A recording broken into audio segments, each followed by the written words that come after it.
नमस्कार बंधुरा झर्णा झुमा किचेने सबाइके स्वागत।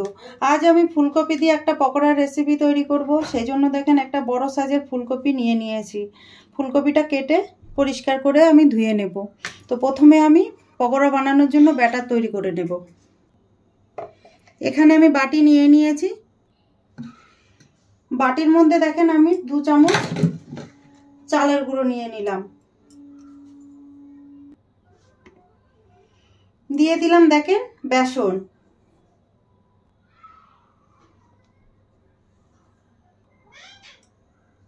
3 चामच बेसन दिए दिएছি आमी। और दिए दिलाम देखें 1 चामच कर्नफ्लावर। 2 चामच चालेर गुঁড়ো दिएছি, 1 चामच कर्नफ्लावर दिएছি और 3 चामच बेसन दिएছি। टेस्ट हिसाबे नुन दिए दिलाम, हलुद गुঁড়ো, लंका गुঁড়ো और दिए दिलाम देखें किछुटा गोटा जिरे। सामान्य देखें चीनी दिए दिलाम। एखन एकटू सब उपकरण एकसाथे मिशिए निलाम देखें और जल दिए दिচ্ছি। जल दिए अल्प अल्प जल दिए आमी बैटार बानिয়ে नेब। देखें एक बारे जल दीते जाबेन ना ढेले, ताहले किन्तु बेसने चाक लेगे जाबे। देखें बेसन भालो करे आमी फेटिए निয়েছি।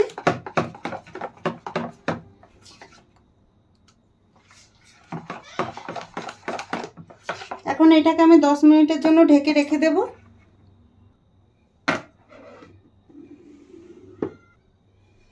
এখন দেখেন ফুলকপি নিয়ে নিয়েছি, ফুলকপিটা কেটে নেব।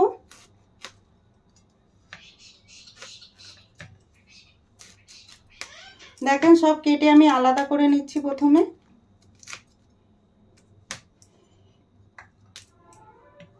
এইভাবে देखें सब आलादा करे नेब, छोटो छोटो करे निচ্ছি। যেহেতু বড় আছে সেই জন্য আমি কেটে ছোট করে নিচ্ছি।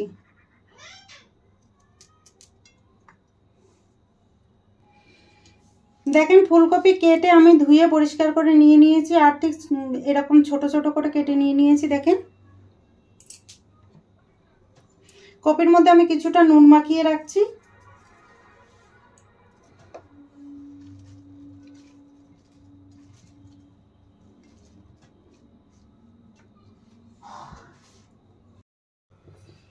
এখন আমি দেখেন বেসনটা একটু দেখে নেব। দেখেন কত সুন্দর হয়েছে। আর বেসন কিন্তু খুব ভালোভাবে ফেটিয়ে নিতে হবে। এখন এর মধ্যে আমি ফুলকপিগুলো দিয়ে নেব। একবারই বেশি দেব না, অল্প কিছু দেব আর বানিয়ে নেব। দেখেন বেসনের সাথে এভাবে মাখিয়ে নিচ্ছি।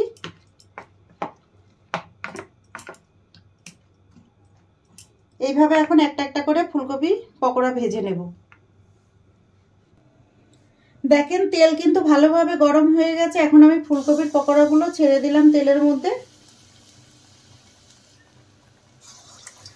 আর ব্যাটারটা কিন্তু একদম হালকা করতে হবে। দেখতেই পাচ্ছেন কি রকম হালকা করেছি আমি। ফুলকপি যাতে একটু দেখা যায় সেই রকম, তাহলে কিন্তু ফুলকপিটা মুচমুচে হবে আর খেতে অসাধারণ লাগবে।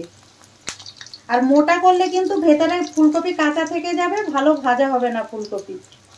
তা দেখেন আমি সব ফুলকপিগুলোকে এইভাবে বেসনে ডুবিয়ে ডুবিয়ে ভেজে নিচ্ছি। দেখেন কিছু দিয়ে দিলাম,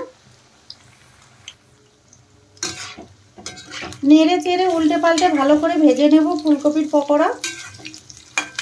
দেখেন এক সাইড হালকা কালারও হয়ে গেছে।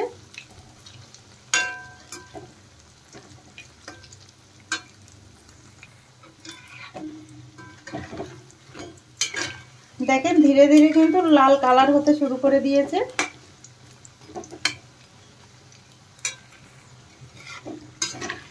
দেখেন পকোড়া খুব সুন্দর ভাজা হয়ে গেছে আর কালার কত সুন্দর হয়েছে।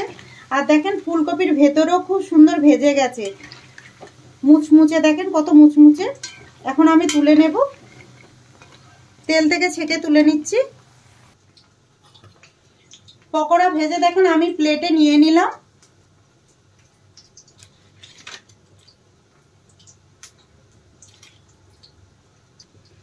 তো হয়ে গেছে ফুলকপির পকোড়া। এই রেসিপিটা যদি আপনাদের ভালো লাগে তাহলে আমার চ্যানেলটাকে সাবস্ক্রাইব করবেন, লাইক করবেন, কমেন্ট করবেন আর অবশ্যই শেয়ার করবেন। আর আমি যেইভাবে বানিয়েছি প্লিজ আপনারা এইভাবে বানিয়ে খেয়ে কমেন্ট করে আমাকে জানাবেন। ভিডিওটা দেখার জন্য আপনাদের ধন্যবাদ।